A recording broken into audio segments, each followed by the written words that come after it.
नमस्कार दोस्तों, मैं प्रवीण कुमार वर्मा आप सभी का स्वागत करता हूं अपने YouTube चैनल PD क्लासेज में। दोस्तों, आज है 8 सितंबर और आज हम देखने वाले हैं 8 सितंबर के कुछ इम्पॉर्टेंट करंट अफेयर्स। दोस्तों, जो भी इस चैनल पे नए हैं कृपया चैनल को सब्सक्राइब कर लें तथा बेल आइकन को ऑन कर लें, जिससे आपको आने वाले वीडियो की अपडेट मिलती रहे। दोस्तों, चलिए शुरू करते हैं।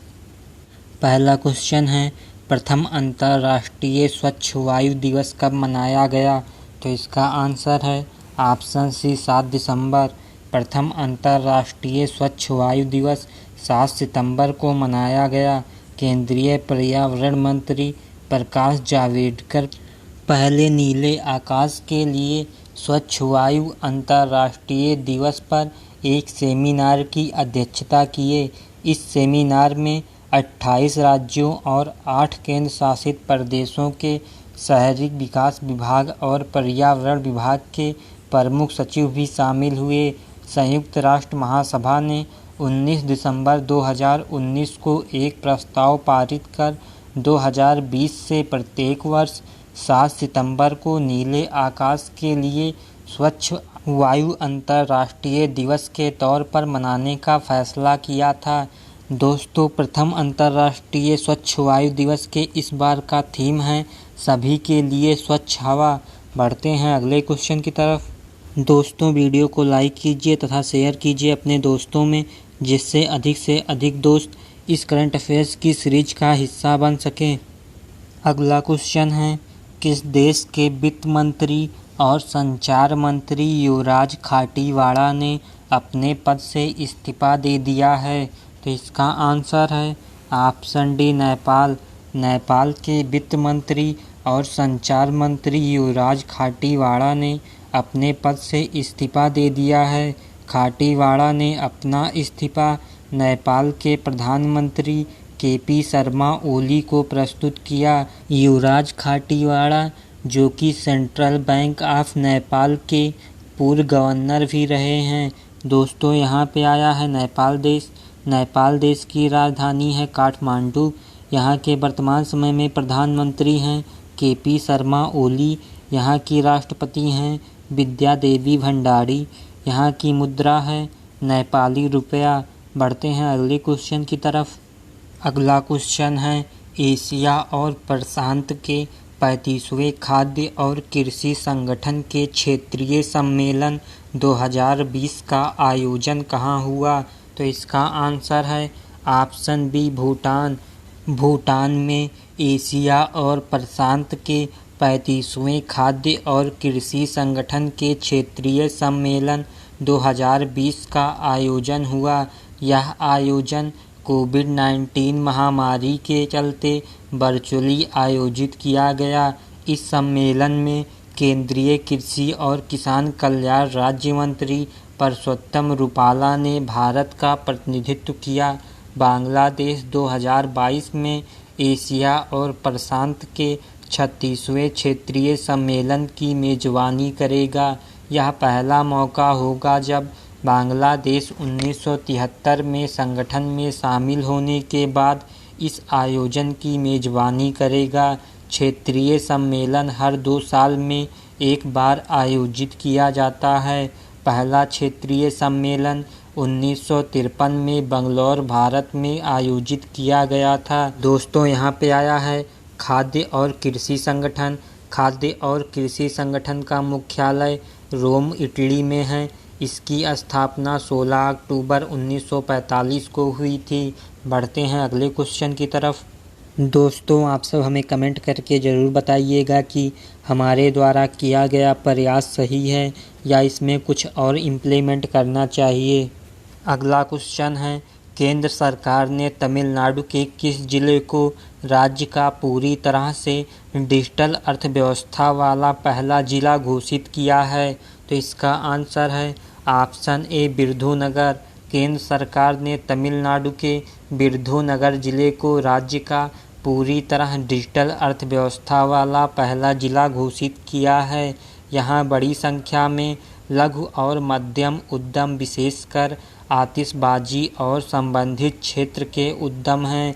यहाँ स्थापित सभी औद्योगिक इकाइयाँ और व्यापारिक प्रतिष्ठान नकदी सहित लेन देन के विभिन्न तरीकों का इस्तेमाल कर रहे हैं।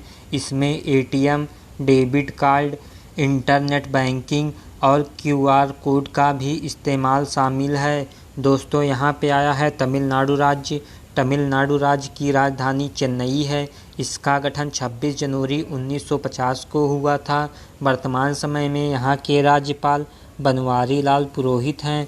यहाँ के मुख्यमंत्री के पलानीस्वामी हैं। यहाँ पर विधानसभा सदस्यों की संख्या 235 है।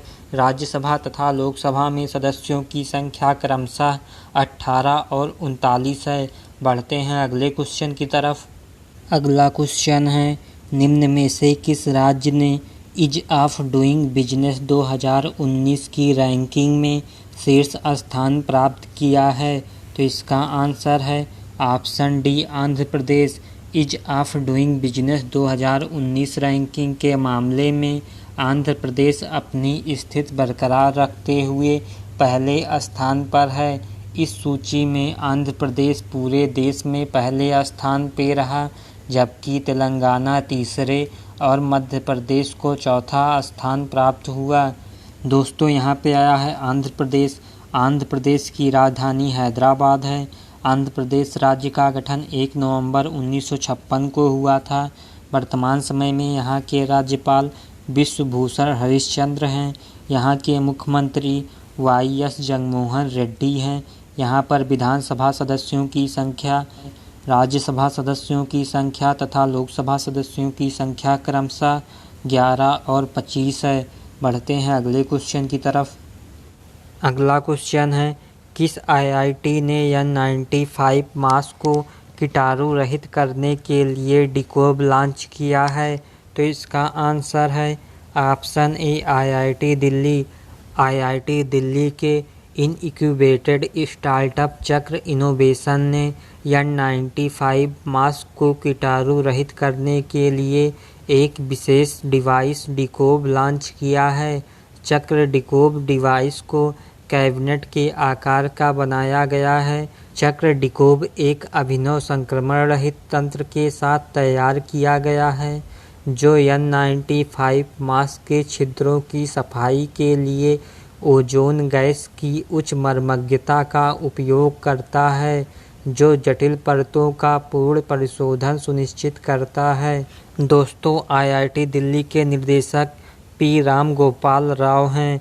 बढ़ते हैं अगले क्वेश्चन की तरफ।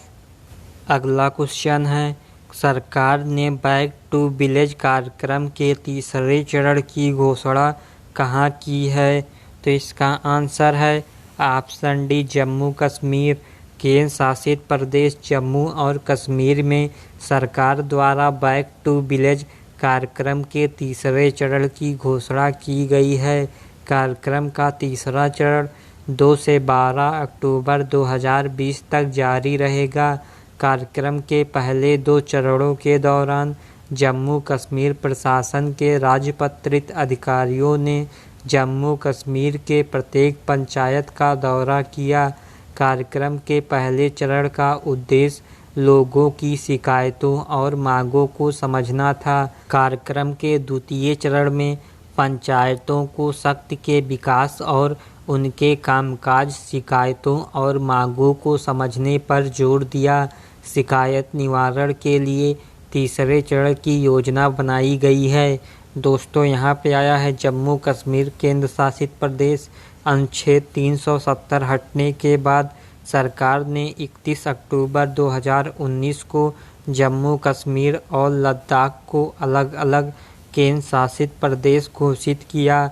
इसकी शीतकालीन राजधानी जम्मू है और ग्रीष्मकालीन राजधानी श्रीनगर है। जम्मू कश्मीर के वर्तमान समय में एलजी मनोज सिन्हा हैं। बढ़ते हैं अगले क्वेश्चन की तरफ। अगला क्वेश्चन है, federal of automobile dealers association के अध्यक्ष के रूप में किसे नियुक्त किया गया है? तो इसका आंसर है option A, Vinkesh Gulati. Federation of automobile dealers association ने वेंकटेश गुलाटी को वर्ष 2020 से 22 तक के लिए अपना 35वां अध्यक्ष नियुक्त करने की घोषणा की है। वह federation of automobile dealers association के वर्तमान अध्यक्ष आशीष हर्षराज काले का स्थान लेंगे। गुलाटी इलाहाबाद और फरीदाबाद में सक्रिय यूनाइटेड ऑटोमोबाइल के निर्देशक हैं। यूनाइटेड ऑटोमोबाइल्स वर्ष 1985 में ऑटो डीलरशिप के कारोबार में शामिल है। दोस्तों, ऑटोमोबाइल डीलर्स एसोसिएशन की स्थापना 1964 में हुई थी। इसका मुख्यालय नई दिल्ली में है। बढ़ते हैं अगले क्वेश्चन की तरफ। अगला क्वेश्चन है, अमेरिकी राष्ट्रपति ने किस स्थान को पहली world war II heritage city घोषित किया? तो इसका आंसर है ऑप्शन ए बिलिंगटन। अमेरिकी राष्ट्रपति डोनाल्ड ट्रंप ने उत्तरी कैरोलिना के बिलिंगटन को पहली विश्व युद्ध द्वितीय हेरिटेज सिटी घोषित किया है। यह घोषणा 2 सितंबर 2020 को द्वितीय विश्व युद्ध के अंत की 75वीं वर्षगांठ के अवसर पर आयोजित एक समारोह के दौरान की गई।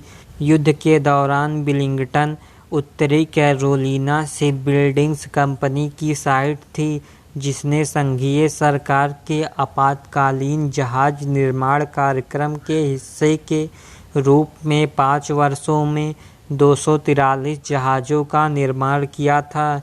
दोस्तों, यूएसए की राजधानी वाशिंगटन डीसी है। संयुक्त राज्य अमेरिका की मुद्रा संयुक्त राज्य डॉलर है। बढ़ते हैं अगले क्वेश्चन की तरफ। अगला क्वेश्चन है, जम्मू कश्मीर के उपराज्यपाल मनोज सिन्हा का प्रमुख सचिव किसे नियुक्त किया गया है? तो इसका आंसर है option B IAS Nitishwar Kumar.